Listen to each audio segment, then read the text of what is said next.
Hello friends, स्वागत है आप सभी का आपके अपने चैनल में।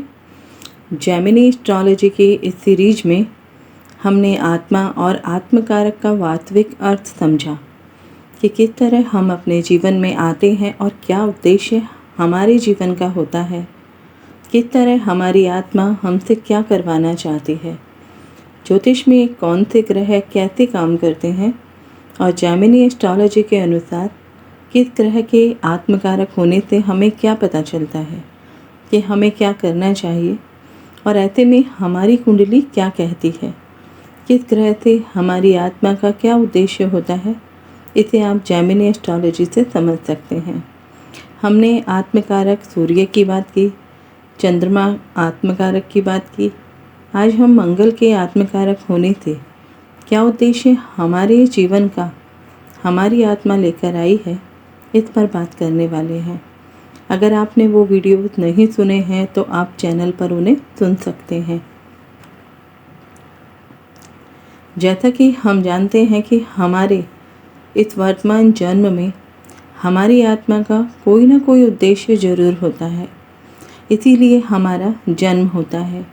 हमारी कुंडली में जो भी ग्रह आत्मकारक होता है वो आत्मा की डिज़ायर का या आत्मा की इच्छा का इंडिकेटर होता है।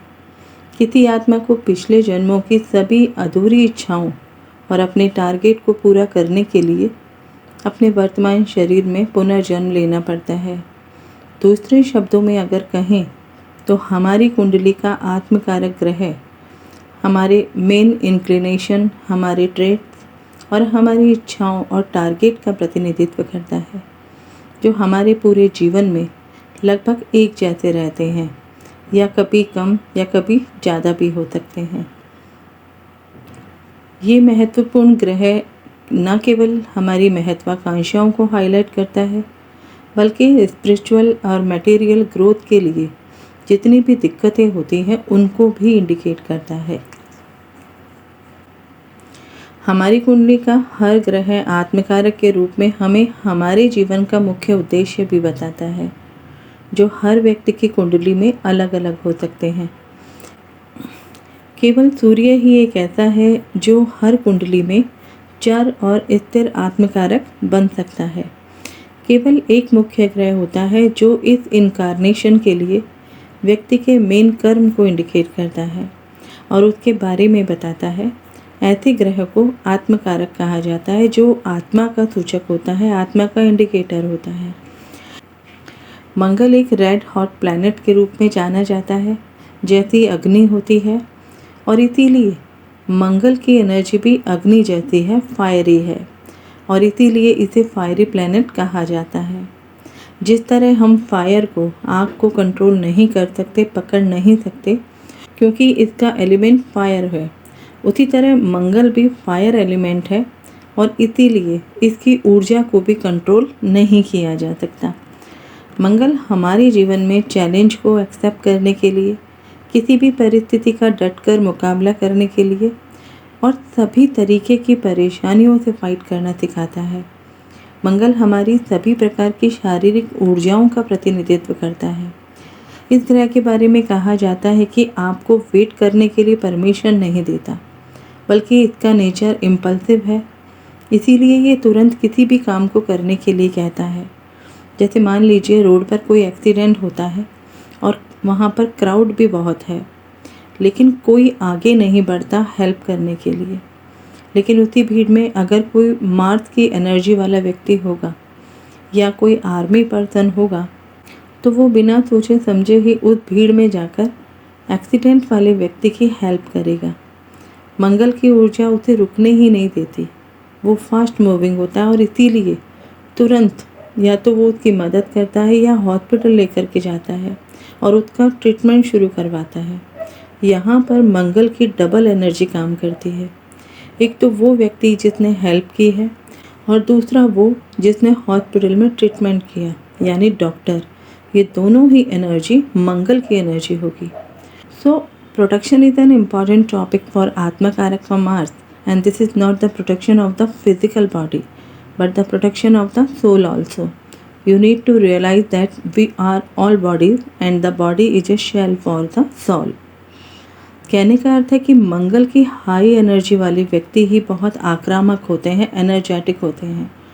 चाहे वो प्लेयर हो, डॉक्टर हो, आर्मी पर्सन हो, यहाँ तक कि क्रिमिनल एक्टिविटी करने वाले भी मंगल की ही एनर्जी वाले होते हैं। क्योंकि मंगल में ऐसा जुनून होता है कि वो कोई भी काम करने से पहले सोचता नहीं है कि रिजल्ट क्या होगा, उसे सिर्फ अपना काम करना है। क्योंकि मंगल का इम्पल्सिव नेचर कुछ सोचने ही नहीं देता।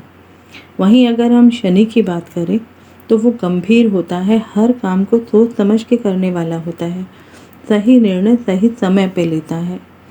मंगल के बारे में एक अच्छी बात ये भी है कि किसी भी काम को शुरू से शुरू करने और उसे बड़ा बनाने में हेल्प करता है, और ये सब उसकी भावना और महत्वाकांक्षाओं के कारण होता है जो ये व्यक्ति में मंगल के रूप में होती है। मंगल को शक्ति का प्रतीक माना जाता है, पर्याय माना जाता है। ये आपको इंस्पायर करता है कि आपको जीतना है, हारना नहीं है, और अपना बेस्ट देने की कोशिश करनी है, चाहे कोई भी काम हो। ज्योतिष में जब भी शक्ति और ऊर्जा की बात होती है तो सबसे पहले दिमाग में मंगल का नाम आता है, क्योंकि मंगल ही वो ऊर्जा है, वो एनर्जी है जो आत्मकारक वाले लोगों में देखने को मिलती है। वो अच्छे से जानते हैं कि फोर्स की इम्पोर्टेंस क्या है और कितनी वैल्यूएबल है। किसी भी गंभीर परिस्थिति में किसी की मदद करने के लिए आपके पास आंतरिक शक्ति होनी चाहिए। वो मंगल आत्मकारक वाले लोग ही समझ सकते हैं। तभी तो बैटलफील्ड में यानी युद्ध भूमि में मंगल की एनर्जी देखी जाती है, शनि की नहीं, जहाँ एक्शन के साथ रिएक्शन देखा जाता है। शनि केवल मेंटल एनर्जी के बारे में बता सकता है कि कब क्या करना है, लेकिन मंगल शारीरिक ऊर्जा यानी फिजिकल एनर्जी के बारे में बताता है कि ये काम बस अभी ही आपको करना है। मंगल रुक नहीं सकता, और इसीलिए मंगल की ऊर्जा रचनात्मक और विनाशकारी दोनों हो सकती है। ये इस बात पर निर्भर करता है कि ये अपनी ऊर्जा का यूज़ कहाँ और कैसे कर रहा है, और आपकी कुंडली में मंगल कहाँ और किस स्थिति में है। हमारा फिजिकल अपीयरेंस या हमारा फिजिकल फिटनेस कैसा होगा, ये मंगल से पता चलेगा। मंगल ब्लड है, फायर है, एग्रेशन है, जुनून है, जोश है। कुंडली में इसकी स्थिति के आधार पर ही किस समय रचनात्मक हो सकता है या किस समय विनाशकारी हो सकता है। यदि आपकी कुंडली में मंगल आत्मकारक है तो ऐसे व्यक्ति आध्यात्मिक हो सकते हैं। ऐसे व्यक्ति की शारीरिक गतिविधियां एक्टिव रहती हैं। वो हर समय अपनी बॉडी को हिलाते रहते हैं, चाहे जहाँ पर भी वो बैठे हों। आपने कई बार देखा होगा कि आप जिसके साथ बैठे हों तो वो व्यक्ति जब तक आपके साथ होगा किसी न किसी तरीके से खुद को हिलाता ही रहेगा। तब हम कहते हैं कि ये व्यक्ति मंगल के तत्व गुण का हो सकता है। ऐसे में अगर मंगल आपका आत्मकारक है तो ऐसे व्यक्तियों को शारीरिक रूप से एक्सरसाइज जरूर करनी चाहिए, जिसमें योगा भी शामिल है, ताकि वो हमेशा एक्टिवली काम कर सके। और आपकी आत्मा का उद्देश्य भी यही है आपके लिए। जिनका मंगल आत्मकारक है उन्हें उनकी सोल बताती है कि कभी उनके कर्म हिंसात्मक भी हो सकते हैं। अपने नैसर्गिक कारकत्वों के कारण उनकी की गई गलतियों पर पछतावा भी वो करवा सकती है, क्योंकि आपकी आत्मा का उद्देश्य भी यही है कि आपको शारीरिक रूप से एक्टिव रहकर काम करना चाहिए, ताकि आप खुद के लिए स्टैंड कर सकें। इसका एक कारण और भी है, जैसा कि हमने अभी बात की थी, मंगल हमारा एनर्जी सिस्टम है और हमारे शरीर के पहले चक्र को रिप्रेजेंट करता है, जिसका कलर भी लाल है, और वो है हमारा मूलाधार चक्र। इसीलिए इसे लाल ग्रह भी कहा जाता है। और अपनी आक्रामकता के कारण मंगल सबसे पापी या अशुभ भी माना जाता है। आत्मकारक ग्रह मंगल वाला व्यक्ति फियरलेस होता है, एनर्जेटिक होता है और ओबीडियंट भी होता है। मंगल ऊर्जा का एक ऐसा स्टोर है जो हेल्दी लाइफ जीने के लिए बहुत ज़रूरी है। आपकी सोल आपको यही इंडिकेशन देना चाहती है कि आपका एटीट्यूड अपने जीवन के प्रति शारीरिक रूप से स्ट्रांग होना चाहिए। आपकी कुंडली में मंगल की अच्छी स्थिति किसी भी क्षेत्र में प्रतिस्पर्धा करने के लिए बहुत स्ट्रेंथ देती है, चाहे वो खेल का मैदान हो, कोई शारीरिक गतिविधियाँ हो। अगर आपका मंगल आत्मकारक है तो आपकी सोल आपकी एनर्जी को, आपकी विल पावर को सही जगह इस्तेमाल करने के लिए आपको इंडिकेशन देती है। मंगल की 2 राशियाँ होती हैं, मेष और वृश्चिक, जिसका स्वामित्व उनको मिला हुआ है।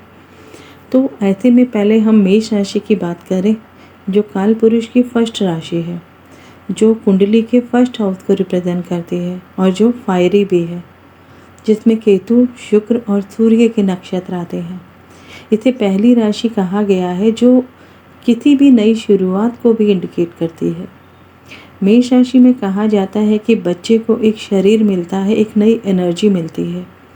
और मेष राशि अग्नि तत्व की राशि होने के कारण गंडांत पॉइंट के लिए भी देखी जाती है, जो आपके आध्यात्मिक जीवन की यात्रा के लिए भी देखी जाती है, जहाँ से आप आध्यात्मिक यात्रा शुरू कर सकते हैं। लेकिन इसके लिए आपके पास डिसिप्लिन और बैलेंस रहने की जो क्षमता है, जो कैपेसिटी है, आपको उसके बारे में सोच समझकर उसका सही इस्तेमाल सही जगह पे करना चाहिए। मंगल की दूसरी राशि वृश्चिक है, जो जल तत्व या वाटर एलिमेंट की राशि होती है। इस राशि में इंटेंसिटी, डेप्थ और ट्रांसफॉर्मेशन की क्वालिटी होती है। प्लूटो को भी इस राशि का को रूलर माना जाता है, जो अपनी ट्रांसफॉर्मेशन की एनर्जी के लिए जाना जाता है। वृश्चिक राशि में किसी भी छिपे हुए तथ्य को या फिर रहस्य को उजागर करने की प्रतिभा भी हो सकती है। इस राशि के लोग अपनी ट्रांसफॉर्मेशन, अपनी एनर्जी और खुद को पुनर्जीवित करने और पुनर्जन्म लेने की क्षमता के लिए भी जाने जाते हैं। उनमें खुद को फिर से एक नया रूप देने या जीवन में नए बड़े बदलाव के दौरान दूसरों का मार्गदर्शन करने की प्रतिभा भी हो सकती है। और इसीलिए मंगल के इस राशि वाले लोगों को मृत्यु और उसके बाद के जीवन में भी दिलचस्पी हो सकती है।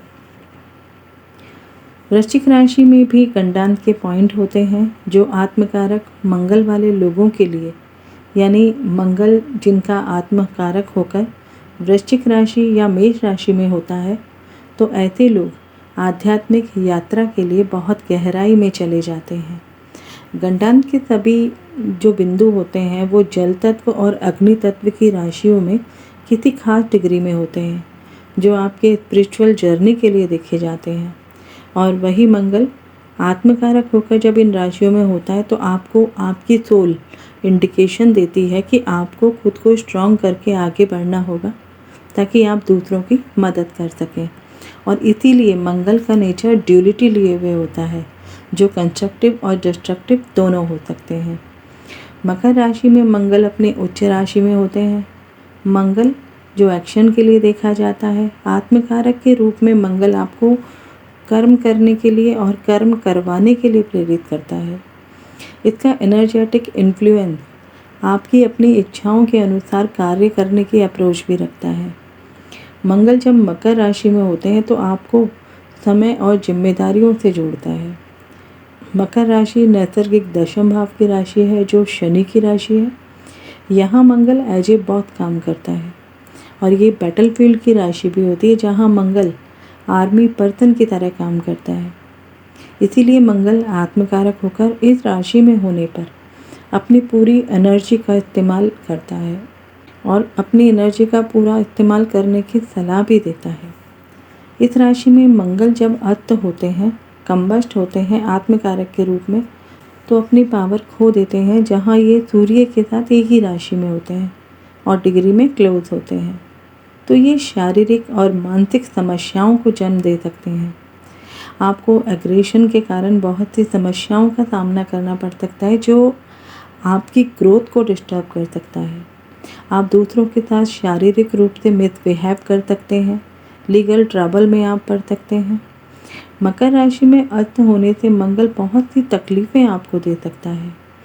मंगल जब कर्क राशि में आत्मकारक के रूप में होते हैं, तो किसी भी व्यक्ति में इमोशनल ड्राइव और डिटर्मिनेशन क्वालिटी एक साथ देखी जा सकती है, क्योंकि कैंसर साइन में मंगल इमोशनल होकर काम करता है, लेकिन नैसर्गिक रूप से फायरी होता है, जिसमें आक्रामकता होती है, जो किसी भी रिश्ते में चैलेंजिंग हो जाता है। हमारे राशि चक्र में कर्क राशि 4th हाउस की राशि है, जो भावनाओं से जुड़ी होती है। ऐसे में मंगल व्यक्ति को मजबूत इमोशनल मोटिवेशन के साथ भावनात्मक जुड़ाव भी देता है, क्योंकि उस समय मंगल मेंटली रूप से अपने परिवार के साथ अपने कारकत्वों का ध्यान रखते हुए उनकी सिक्योरिटी भी करता है। मंगल कर्क राशि में नीच के हो जाते हैं तो उस समय मंगल में चंद्रमा के इमोशनल गुण भी होते हैं, जो आपको मानसिक रूप से मजबूत बनाता है। मंगल जो कि आपको स्ट्रॉन्ग फिजिकल अपीयरेंस देता है, स्मार्ट लुक देता है, वही मंगल कैंसर साइन में जब होता है तो नीच का होने के कारण आपको इमोशनल सेंसिटिविटी भी ज़्यादा देता है। ये आपके कार्य में अनसर्टेनिटी दे सकता है, क्योंकि मंगल एक्शन के कार्य करता है। ये व्यक्ति को लेजीनेस दे सकता है। जिनका अभी मंगल आत्मकारक होकर कैंसर साइन में हो या अस्त हो तो वो लैक ऑफ मोटिवेशन दे सकता है, इरिटेशन दे सकता है। ऐसे व्यक्तियों को अपनी क्षमताओं को कम या ज़्यादा आंकने की प्रवृत्ति भी दे सकता है कि ये काम मैं ज़्यादा कर सकता हूँ, ये काम मैं कम कर सकता हूँ, या ये काम मैं कर ही नहीं सकता। तो इस तरह आप मंगल को आत्मकारक के रूप में मेष राशि, जो मंगल की मूल त्रिकोण राशि है, और वृश्चिक राशि में देख सकते हैं। मकर राशि और कर्क राशि, जिसमें मंगल एक्सॉल्टेड और डिप्लीटेड होते हैं, और अस्त होकर मंगल उन्हें क्या जीवन का उद्देश्य देना चाहते हैं जो उनकी सोल उनसे करवाना चाहती है। मंगल के आत्मकारक के रूप में ये सभी मंगल के इम्पॉर्टेंट राशियां हैं, जहां मंगल के एक्शन के डिफरेंट रूप देखे जा सकते हैं आत्मकारक के रूप में। अब बात करते हैं आत्मकारक के रूप में मंगल कुंडली के सभी भावों में कैसा फल देगा। यदि किसी व्यक्ति का फर्स्ट हाउस में आत्मकारक मंगल है तो वह व्यक्ति एरिस्टोक्रेटिव और रॉयल फैमिली से जन्म लेगा, चाहे उसका जन्म किसी साधारण परिवार में ही हुआ हो, लेकिन एक समय आने पर वो उच्च पद भी प्राप्त कर सकता है और राजा जैसा जीवन जी सकता है। जैसे कि एक राजा को वेल बिहेव्ड होना चाहिए, डिफेंडर होना चाहिए और खुद को हमेशा लोगों के लिए हर समय रेडी रखना चाहिए। तो फर्स्ट हाउस में जब आपका मंगल आत्मकारक के रूप में होगा तो आपकी सोल, आपकी आत्मा का उद्देश्य भी आपसे यही है कि आप खुद को एज ए कमांडर एक्टिव रखें और अपनी एनर्जी को वेस्ट नहीं करना चाहिए। कहने का अर्थ है आक्रामकता, एग्रेशन को कंट्रोल करके अपनी शारीरिक ऊर्जा को संभालना, और यही आपकी सोल का उद्देश्य भी है। दूसरे भाव में आत्मकारक मंगल हो तो ये बताता है कि आपको धन, वाणी और परिवार पर ध्यान देने की ज़रूरत है। पर्सनल रिसोर्सेज के प्रति आपको हर चैलेंज को मैनेज करके चलना होगा ताकि आपको इस वर्तमान जीवन का उद्देश्य समझ में आ सके। आत्मकारक मंगल अगर आपके थर्ड हाउस में है तो आपको अपनी मेहनत के साथ आगे बढ़ने की ज़रूरत है, अपनी कम्युनिकेशन स्किल को समझने की ज़रूरत है और अपने भाई बहनों के साथ संबंध बेहतर बनाने की ज़रूरत है। यही चैलेंज आपके जीवन का उद्देश्य भी है। आपका आत्मकारक मंगल अगर फोर्थ हाउस में है तो आपको अपने घर, अपनी मदर और फोर्थ हाउस के जितने भी कारकत्वाद हैं उसके प्रति भावनात्मक आधार बनाने की ज़रूरत है, जिससे भावनात्मक सुरक्षा के साथ सभी कुछ संतुलित हो सके। यदि आपका आत्मकारक मंगल फिफ्थ हाउस में है तो आपको रचनात्मक कार्य यानी क्रिएटिव वर्क की तरफ आपको ध्यान देना चाहिए। आपको अपने बच्चों को और अपनी इंटेलेक्चुअलिटी पर ध्यान देना चाहिए और यही आपको एनर्जेटिक और डिटरमाइंड बना सकता है और आपके जीवन का उद्देश्य भी यही है। सिक्स हाउस में यदि आत्मकारक मंगल हो तो आपको लोगों की सेवा या उनको अपनी सर्विस देनी चाहिए। अगर आप डॉक्टर या आर्मी पर्सन है तो ऑलरेडी आप अपना चैलेंज पूरी तरह से एंजॉय कर रहे हैं, लेकिन अगर आपका ये कार्य क्षेत्र नहीं है तो भी आप लोगों को अपनी सर्विस दे सकते हैं। ये आपके जीवन में एक नई ऊर्जा लेकर आ सकता है। आपका मंगल यदि आत्मकारक के रूप में सेवेंथ हाउस में हो तो आपको किसी भी साझेदारी में, चाहे वो विवाह हो या फिर आपका पार्टनरशिप का कोई बिजनेस हो या आप पब्लिक रिलेशनशिप की बात करें, तो आपको हर जगह एक बैलेंस बनाने की ज़रूरत है। ऐसे रिश्तों में आक्रामकता या अग्रेशन को मैनेज करके आपको चलना होगा। यदि आपका मंगल एट्थ हाउस में आत्मकारक के रूप में है तो आपके जीवन में परिवर्तन बहुत ज़्यादा देखने को मिलते हैं। कुछ ना कुछ रहस्यमय चीज़ें आपके साथ होती हैं। ट्रांसफॉर्मेटिव एक्सपीरियंस, नए नए रिसर्च आपको नए नए चैलेंज भी देते हैं।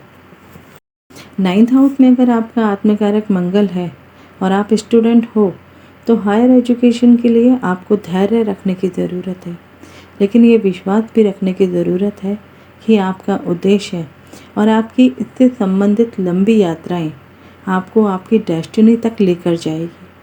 आपको बस अपने ईश्वर पर और अपने कर्मों पर फेथ रखना चाहिए। उसी के साथ आपका ज्ञान भी आगे बढ़े और बेहतर भविष्य के साथ ही आपका उद्देश्य भी पूरा हो जाएगा।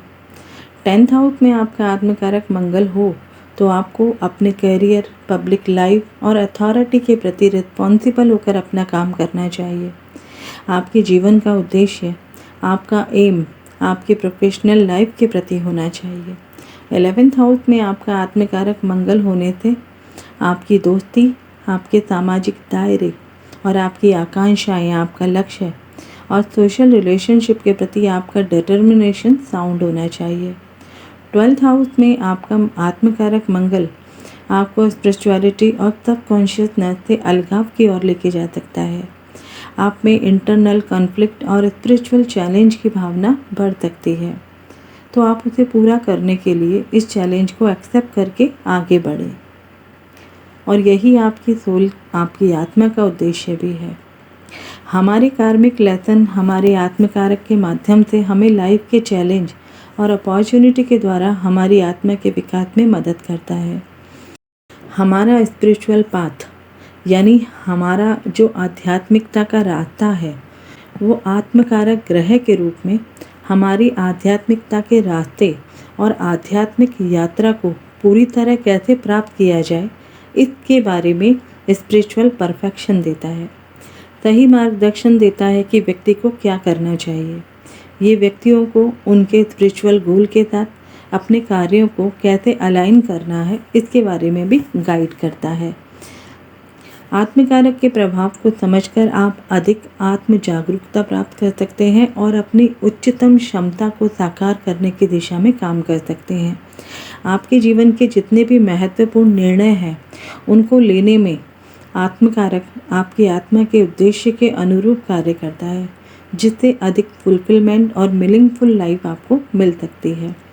आत्मकारक की एनर्जी के साथ कार्य करने से आपके एक्शन और आपके इंटेंशन में सामंजस्य किस तरह बिठाया जाए, बैलेंस किस तरह से बिताया जाए, उसमें भी आपको मदद मिलती है, जिससे आपका व्यक्तिगत और आध्यात्मिक विकास होता है। हमारी कुंडली का आत्मकारक हमें सही दिशा के साथ, सही कार्मिक लेसन के साथ और सही निर्णय के साथ हमारी आत्मा के उद्देश्य और हमारे जीवन के चैलेंज को समझने में हमारी मदद करता है। इस तरह आप अपनी कुंडली में अपने आत्मकारक मंगल की स्थिति को समझ सकते हैं, उसके द्वारा अपनी सोल के उद्देश्य को समझ सकते हैं। आशा करती हूँ आपको ये एजुकेशनल वीडियो ज़रूर पसंद आया होगा, तो वीडियो को लाइक करें, शेयर करें और पहली बार मुझे सुन रहे हैं और ज्योतिष से संबंधित कुछ एजुकेशनल जानकारी चाहते हैं तो चैनल को सब्सक्राइब ज़रूर कर लें। हो सकता है आपको जो भी ज्योतिष की जानकारी चाहिए वो चैनल पर उपलब्ध हो। मिलते हैं एक और ज्योतिष की इंटरेस्टिंग जानकारी के साथ। तब तक अपना और अपने परिवार का ख्याल रखें, सुरक्षित रहें। जय हिंद, जय भारत।